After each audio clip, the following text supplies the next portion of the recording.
কে যাবি গৌর ঘাটে আয় চলে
আপনার গৌর কৃপা হোক, হরি কৃপা হোক, কৃষ্ণ কৃপা পেতে হলে আপনাকে আনন্দ উপলব্ধি করতে হবে। কি প্রেম? সেই নিত্যানন্দ প্রেম। আপনি দুঃখে থাকেন, কষ্টে থাকেন, বলবেন আমি ভালো আছি, বুঝবেন যে আপনি নিত্যানন্দ প্রেমের স্রোতে ভাসিয়েছেন। দুঃখ সুখ জন্ম মৃত্যু এগুলো মানুষের ভিতরে থাকবে, কিন্তু যখন আপনি আনন্দ থাকবেন, দেখছেন কৃষ্ণের সখা ছিল সুদামা, ভিক্ষা করতেন 5 বাড়ি। কয় বাড়ি? 5 বাড়ি। এই পালা আমরা অনেকেই জানি। 4টা ছেলে, 1টা স্ত্রী, শ্বশুরা। 5 বাড়ি ভিক্ষা কি একসের করে দেয়? আর সেই আমলে কত? 1 মুষ্টি দিত, যা পেত অর্ধেক ভাগ করে বৈষ্ণব খাবার জন্য রেখে দিত, আর অর্ধেক খেতে বসে। তখন ওই বাচ্চাদেরকে কিছু দিত, স্ত্রীকে দিত। এখন ওই বাচ্চারা চায় মায়ের দিকে, মা চায় বাচ্চার দিকে। তখন বলছে দে, প্রভুকে নিবেদন কর। প্রভুকে নিবেদন করলে অন্যের মান বেড়ে যাবে, কারণ ঠাকুরকে দিলে পরে সেই বাচ্চার মান। তাই আপনাকে প্লাবন করতে হবে, নিত্যানন্দ স্রোতের মতো ভাসতে হবে। কারণ এই দেহে যখন প্লাবন আসবে, গৌর প্রেমের যখন বন্যা উঠবে, দুঃখী দাবি আপনার কাছে ভালো মন্দ কোনো বিচার হবে না, সবাই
পাথর তো ডুবে থাকে, এখন পাথর বলছে আয় এমন প্রেমের প্লাবন, আজকের এখানে প্রেমের প্লাবন হচ্ছে। এই প্লাবন একটু পরিবর্তন হয়ে যাবে।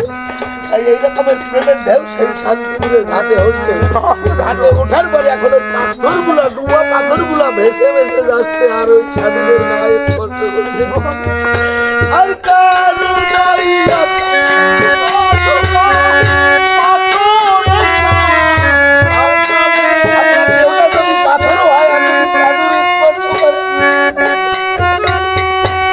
পাথর সাঁতার খেলে আর কারো লেখা পাথর সাঁতার খেলে পাথর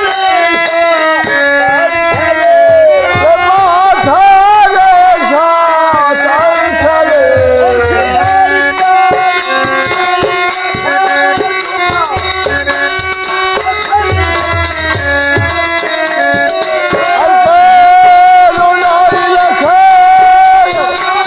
পাথর সাঁতার খেলে এ যাবি গৌর ঘাটে আই চলে আই গেলে যাবি গৌর ঘাটে আই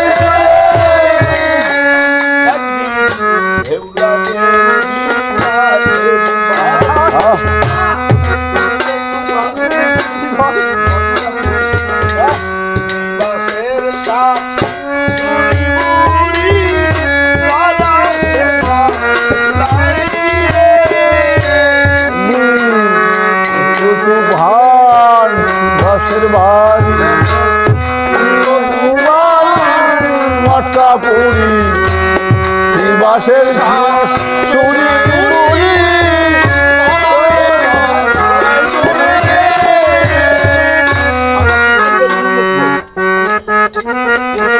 কীর্তনের প্রবক্তা গৌরাঙ্গ সুন্দর কীর্তন করতেন ভয়তে দরজা বন্ধ করে। বুঝছেন? ভয় ছিল।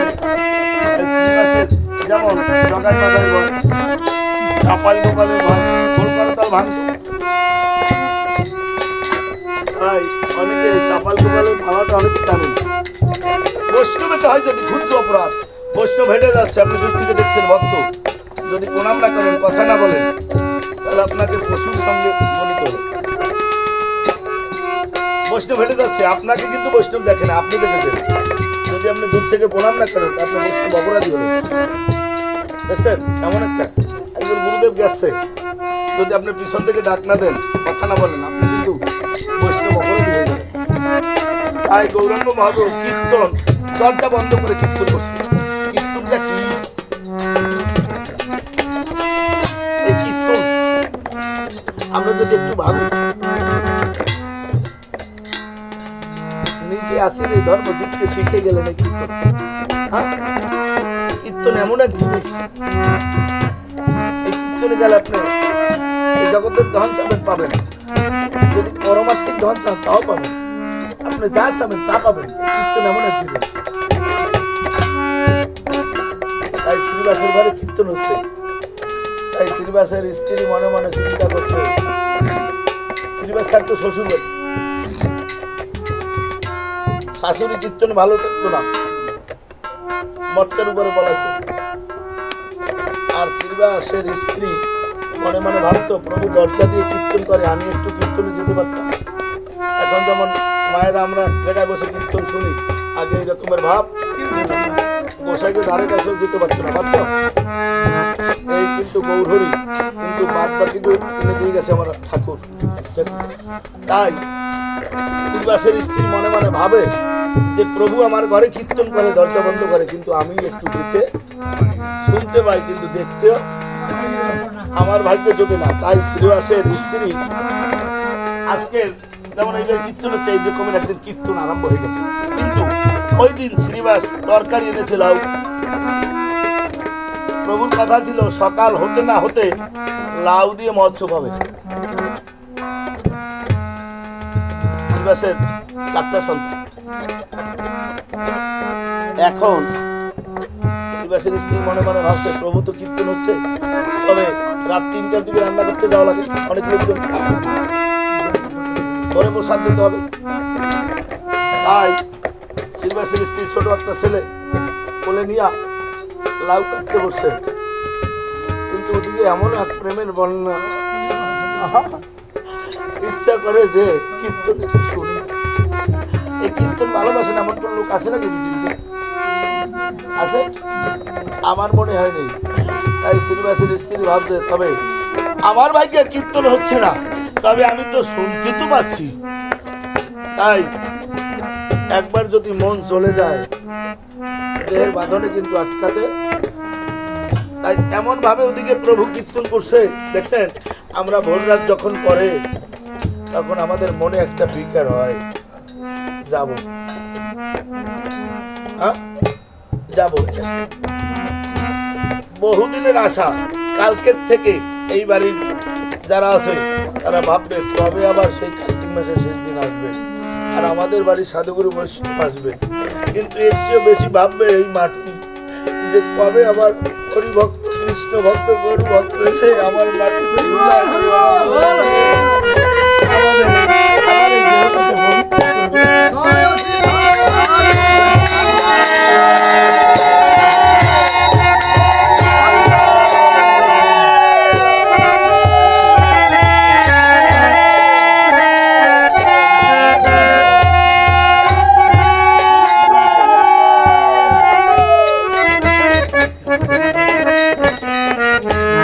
যারা ভক্ত থাকে তারাও ভাবে যে আমরাও তো প্রত্যেকের আশা পূরণ হয়, প্রত্যেকের আশা আর পূরণ হয় না।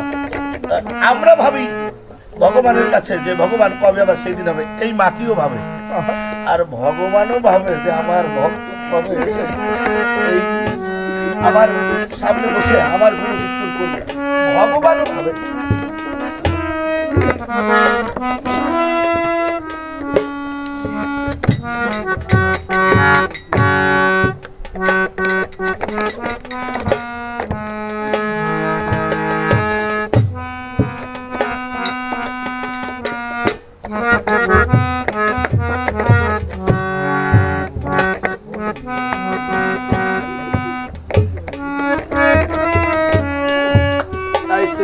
স্ত্রী মনে মনে ভাবছে যাই কীর্তন শুনি আর লাউ কাটি, কিন্তু মহাভাবের প্লাবন উঠে গেছে। কিন্তু ছেলে তো কোলে লাউ কাটতেছে, কিন্তু ওই লাউ রেখে নিজের ছেলেকে কেটে ফেলেছে।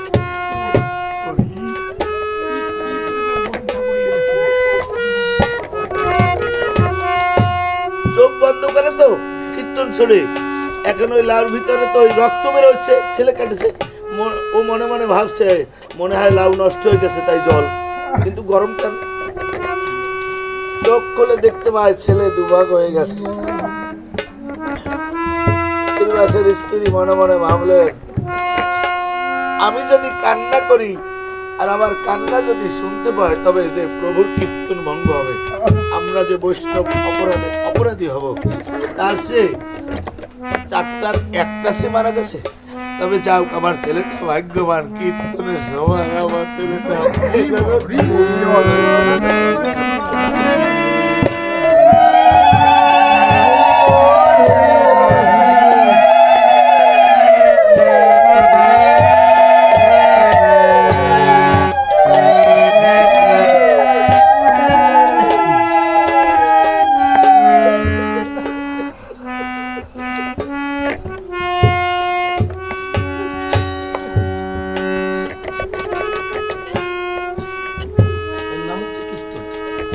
তাই প্রভু শ্রীবাসের অঙ্গনে কীর্তন প্রায় শেষের দিকে স্ত্রী করেছে কি না কেটে ওই মরা দুভাগ করা ছেলে একটা ঝাপার মধ্যে রেখে আর একটা ঝাঁকা দিয়ে ঢেকে রেখেছে। রান্না হয়ে গেছে, এখন দরজা বন্ধ করার পর আগে গৃহস্থ নামে। শ্রীবাস যেই নেমেছে, আজকের শ্রীবাসের স্ত্রী খুব হাসি খুশি। ঠিকই প্রত্যেকদিন কীর্তন করে আসি, তোমার মদন থাকে মলিন, আজকের হাসি খুশি কেন? বলছি খবরদার, একটা শুভ সংবাদ আছে। কি সংবাদ?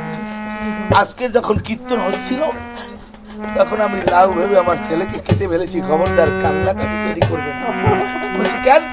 বলছে হ্যাঁ, আমার ছেলে আসলো আগে গেল, আসলো পরে গেল আগে, তা আবার কীর্তন শুনতে শুনতে কেন এমন ভাগ্যবান ছেলে কয়জন আর ঘরে আছে?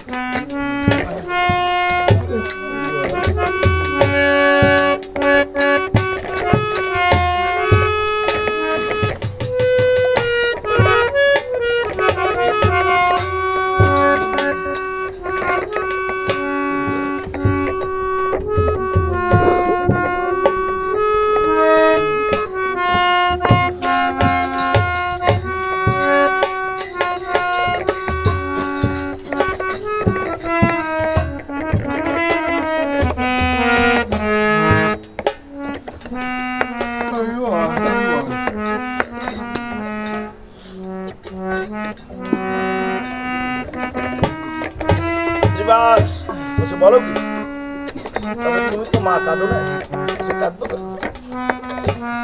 বলছে, আমার সে তোমার তো মায়া মমতা বেশি থাকার কথা ছেলের প্রতি। বলছে না, কীর্তনের সময় আমার ছেলে বলেছে, যদি আমার কাঁদতে হয় তবে গৌর বলে কাঁদবো, কিন্তু পুত্র বলে। বলো কি? বলছে, হ্যাঁ, যদি কাঁদতে হয়, কারণ পুত্র বলো কন্যা বলো কেউ কারো নাই, একমাত্র ঘাটের মাঝি হচ্ছে গৌর সুন্দর, গৌর ছাড়া ভগবান ছাড়া আর কোনো। তাই আমার যদি কাঁদতে হয়,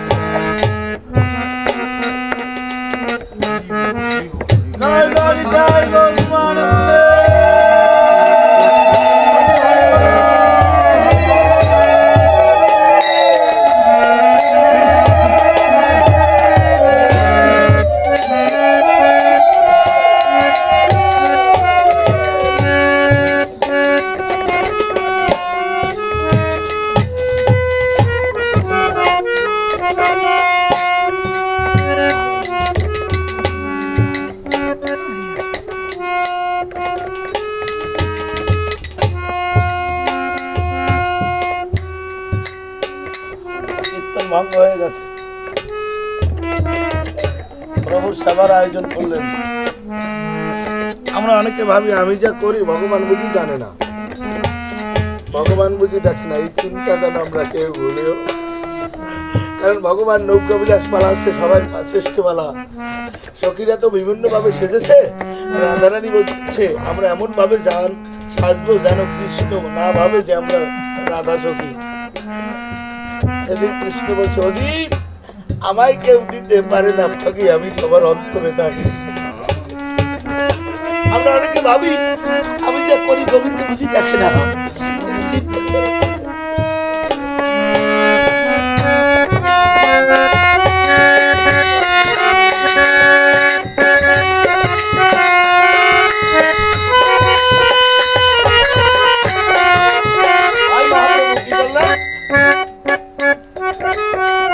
সবার আয়োজন করলেন, বসলেন। বলছো, শিবা সবাইকে তো দেখি, তোমার ছেলে ছোট ছেলেটা কোথায় দেখি? তোমার ছোট ছেলেটা? বলছে, প্রভু আছে। বলছে, না, তাকে ছাড়া তো আমরা ভোজন করতে পারি না। আগে আনো, আমরা সবাই প্রত্যেক দিন তো একসঙ্গে পাই, তবে আজকেরও আনো। বলছে, প্রভু আনবো, কিছু আনো। ওই ঝাঁকাটা মাথায় নিয়ে আজকে শ্রীবাস নৃত্য করে। কি কীর্তন হলো আগে, তবে এখন তুমি ঝাঁকা মাথায় নিয়ে নৃত্য করো কেন? বলছে, প্রভু এই নৃত্য সেই নৃত্য না, আমি এখন নৃত্য করছি। দেখো যা দেখি, এখন দেখে ছেলে দুভাগ করা, তবে নৃত্য করো। বলছো, প্রভু নৃত্য করি, ওর মতো ভাগ্যবান পুত্র এই কয়জন আছে জগৎ সংসারে? তোমার কীর্তন শুনে আমার স্ত্রী লাউ ভেবে কেটে ফেলেছে, তাই কীর্তনের সময় আমার শিশু প্রাণ ত্যাগ করেছে। তবে তোমরা কাঁদো না কেন? কই তোমার স্ত্রী কই? দুজনে সে বলছে, কেন কাঁদবো প্রভু? তবে যদি কাঁদতে হয় বল শোনা বলে কাঁদবো, পুত্র বলে না। তবে পুত্রের প্রতি মোহ নেই? বলছে না, মোহ মায়া মমতা ভালোবাসা সব অর্পণ করেছি ওই গৌর চরণে। আমার বলতে কিছু রাখি না, তবে যদি আমার বলে রাখতাম তবে এই কৌশল এই শ্রীবাসের বাড়িতে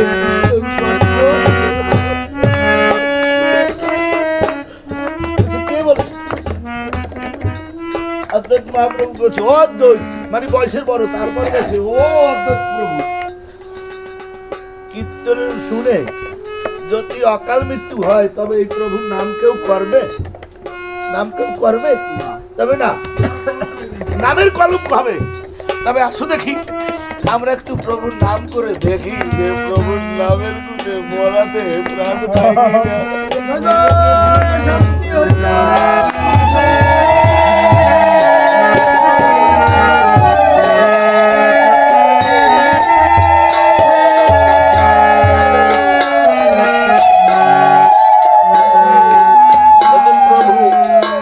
বলছে শ্রীবাস, আজকের থেকে তুই আমার হয়ে গেলে আর আমি তোমার হয়ে গেলাম। দেখছেন যার বাড়িতে কীর্তন করে এর আগে আমার হয় না, ওই যে পরীক্ষায় পাস করছে না ফেল করছে, তবে আই দেখি। তবে আমি শুনেছি শ্রীবাস আমা হতে নাম বড়, নামের সে ভক্ত বড়, ভক্ত হতে তার চরণধুলি আরো। তবে তোমরা একটু চরণধুলি দিয়ে দেখো না, দেখে মরা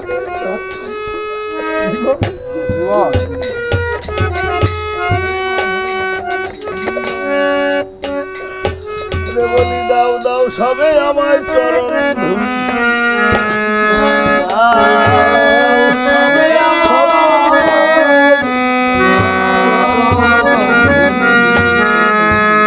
আমি ধুলির বলে জানো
ধুলাই দিয়ে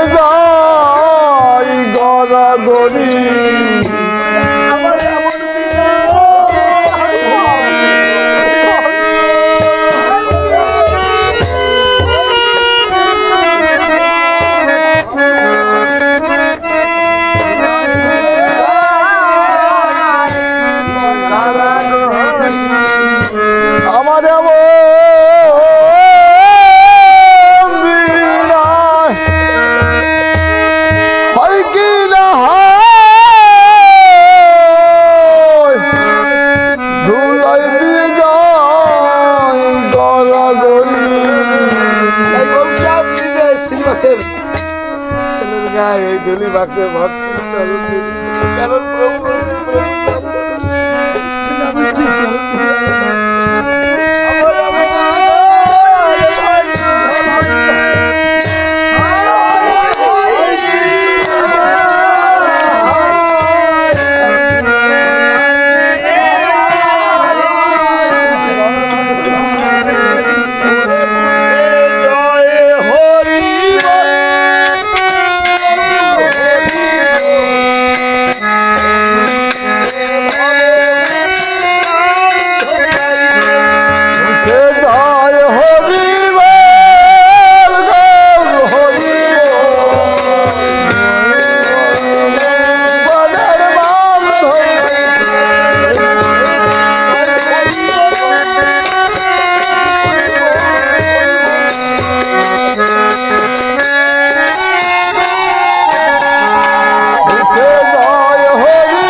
বাসন আছে, ভক্তবৃন্দ আছে, ওই ভাগে ভাগে ওই শিশু মরা শিশু হরি বল নাচে।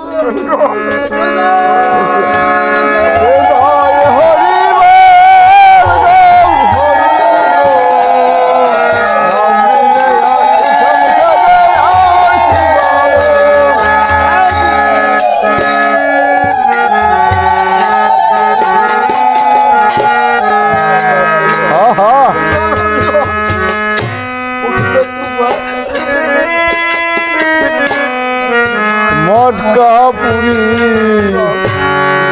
শিবাসের সোনে বুড়ি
একটা ঝুড়ির ভিতরে একটা সাপ, সাপের পাশে ইঁদুর দেখছেন, আবার ইঁদুরের পাশে একটা বেজি, তার পাশে একটা বাতি শ্রীকান, প্লাবন প্লাবন ঘটাতে প্লাবন ঘটাতে পারে ওই ইন্দ্রিয় গুলা থাকে না মৃত্যুতে পরিণত।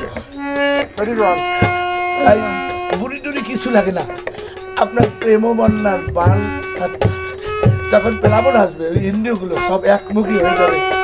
কারণ কোথা থেকে আমি কার, আমার আমি কারে বলি আমার এই জগতে আমি কার ভাবতে হবে। এই বিল্ডিং এর ওই বাড়ি আমার, ও মুসাফির ভিড়ে চল ঘরে ঘরে, খাজনাপাতি যতই দিলাম তবু এই জমি একদিন হবে। দেখছেন কেমন ভালোবাসাই সংসারে, আপনি মারা যাবেন এ থাকে না পটুয়া খালি। কাকিমায় যদি মারা যায় এ বলবে কি আমি আসতেছি, তোমরা সব আয়োজন করো। একটু আগে মা কথা বললো আয়োজন করো, একটু পরে একটা হাড়ি ভেঙে গেলে ঘরের পাশে 2-3 বছর থাকে, আর এই মা কথা বললো আরে বলবে কি তোমরা আয়োজন করো, আমি সেই যেন কাজটা করতে পারি। এটা আমিও বলবো আপনিও বলবেন নাকি, যারা ঢাকা থাকে দূরে থাকে বলবেন এই।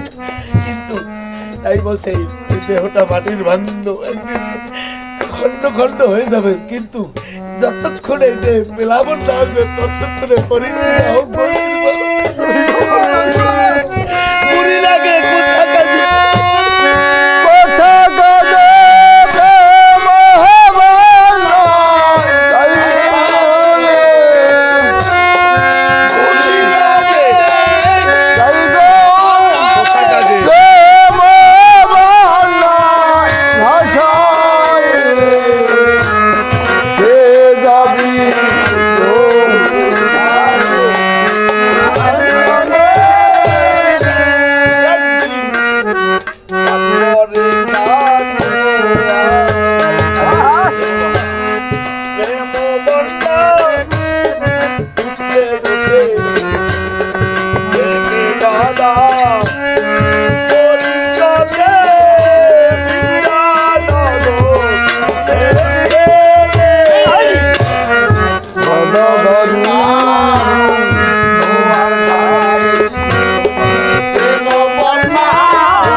হীরামনের কথা উল্লেখ করছি কার? মৃত্যুঞ্জয় বাড়ি হরি দেখি গেছে, তার বাড়ি মৃত্যুঞ্জয় গোসাই বাড়ি। হীরামন যায় মাঠে, এখন এক লোক কইতেছে যে এই বাড়িতে ওরা কান দিয়ে হরিটা ঘুরেছে, সেটা এবার ভগবান। তাই হীরামন মৃত্যুঞ্জয়কে দেখি যায় মাঠে কাজ করতে, ঘোড়ার বাস কাঁদে। এখন যাই চোখে চোখে তাকাইছে, এবার একটু ভালো লাগবে। হীরামনের পূর্বে স্মৃতি জাগিয়ে উঠছে যে এ যদি সেই হরি ঠাকুর আমার রাম হয়, তাহলে তো আমাকে রাম রূপ দেখাবে। ভগবানের কাছে অনেকে কয় না, ঠাকুর আমার এই করিয়ে দাও, ওটা জীবনে হবে না। হবে? আমার খবর তুমি জানে, আমার হচ্ছে কর্ম করা, তাকে সেবা করা, তার পূজা দেওয়া। যে কবে যে আমার ছেলের চাকরি হয়ে যান, ওর হবেই না। এখন বলছে, ও হীরামন, তোর সঙ্গে তো পূর্বজন্মের জানাজানি আছে, আয়। বলছে না হীরামন, হনুমান তো কোনোদিন মরবে না। মরবে? মরবে? 5 জন মরবে না কোনোদিন। তখন বলছে, রাখো, তুমি যদি সেই পূর্বের স্মৃতি আমাকে জাগিয়ে তুলতে পারো, আমি তোমাকে প্রণাম করতে। তখন হরি রাম রূপ দেখায় থেকে মৃত্যুঞ্জয় লীলামৃতে দেখবেন, সুন্দরভাবে ব্যাখ্যা করা আছে। বলছে না, একজন পূজা ভগিনী তো রাম সাজতে পারে, যতক্ষণে আমি রাম সীতা না দেখবো ততক্ষণে হীরামন আমি বাঁচব। তখন সেই রাম সীতা রূপ মৃত্যুঞ্জয় আলায় বসে, তাই আমার 4 বছর